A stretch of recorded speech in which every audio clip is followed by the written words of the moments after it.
Hello everybody, my name is Catherine, for those who know me.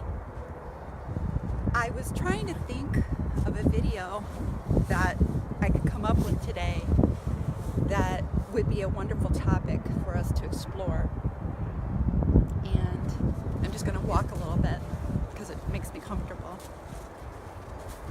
And I really tried to connect to spirit and say, what should I talk about?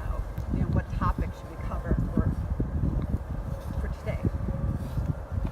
I knew I needed to get out in nature. It's been days since I have. It's been cold, snowy, icy, windy.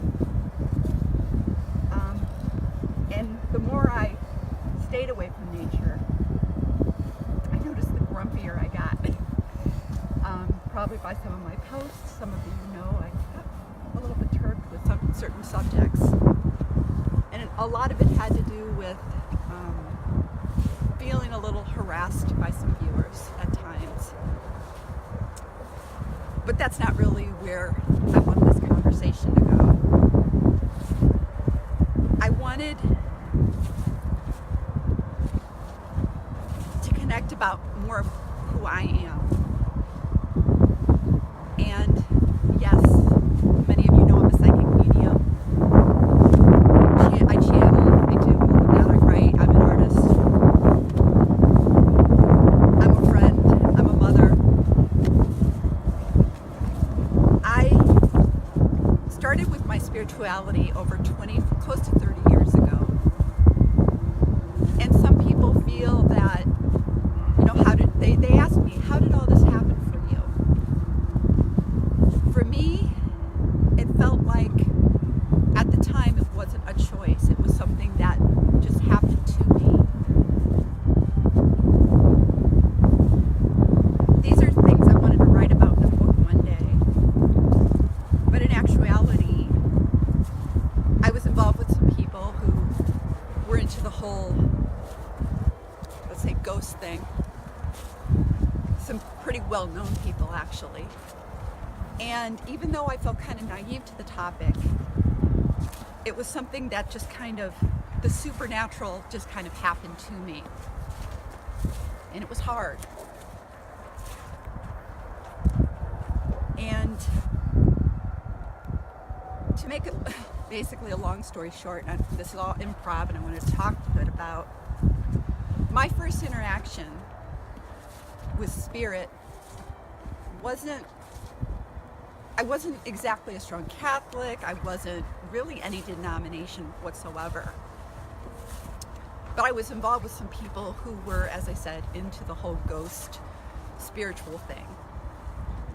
People who played with the Ouija boards, people who went on haunted tours, people who dabbled even in some of the things that are kind of iffy and questionable if you should be dabbling in. But I was involved with a crowd that I was kind of naive to as to how it might affect me in my life. I never really thought anything of it about protecting myself, feeling safe.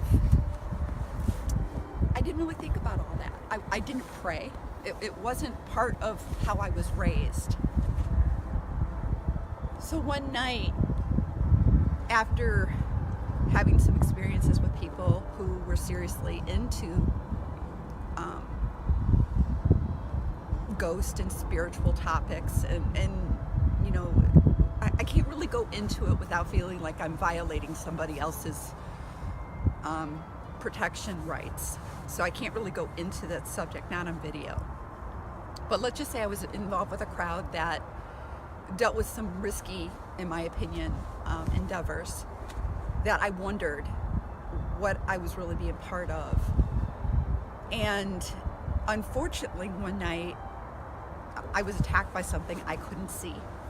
And it was a horrifying experience for me. And it was something I had to learn really fast how to handle.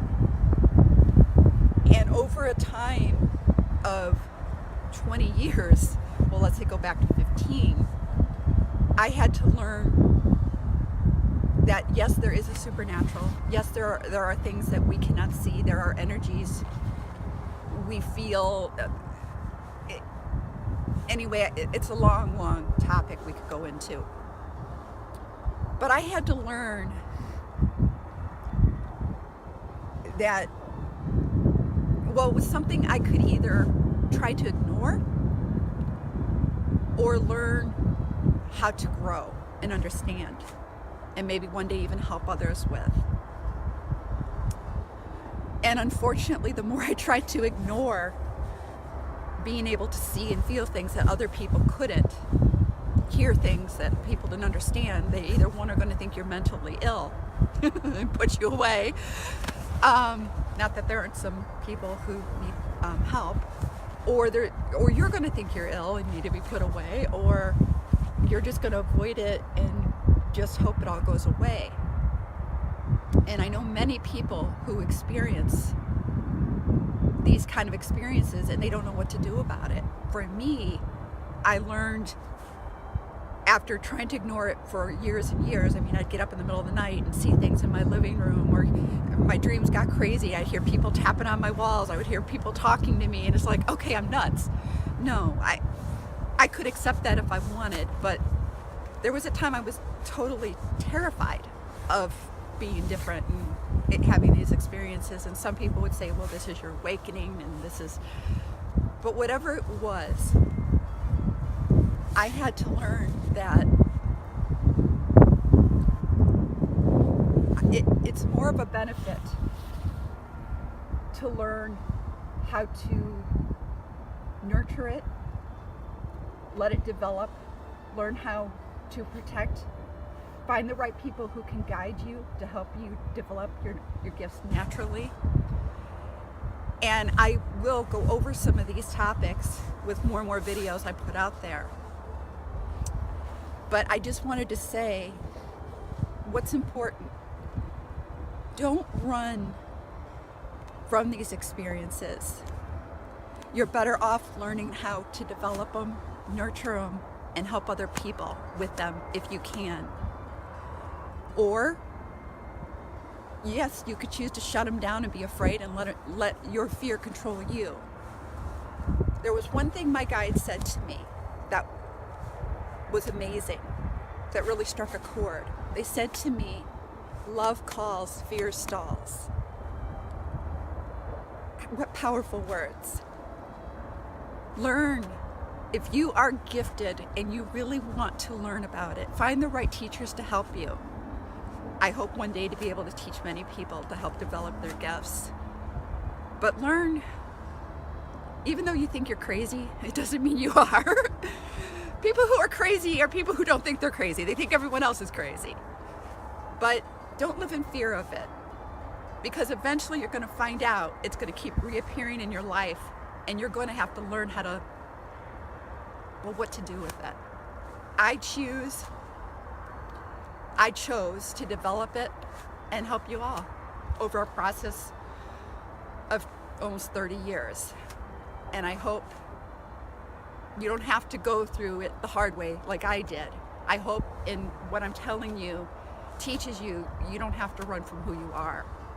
You don't have to be afraid of people thinking you're a freak. It's what so many of us are becoming as we're evolving. Learn to embrace who you are. You'll thank yourself later, and so will other people. God bless and thank you.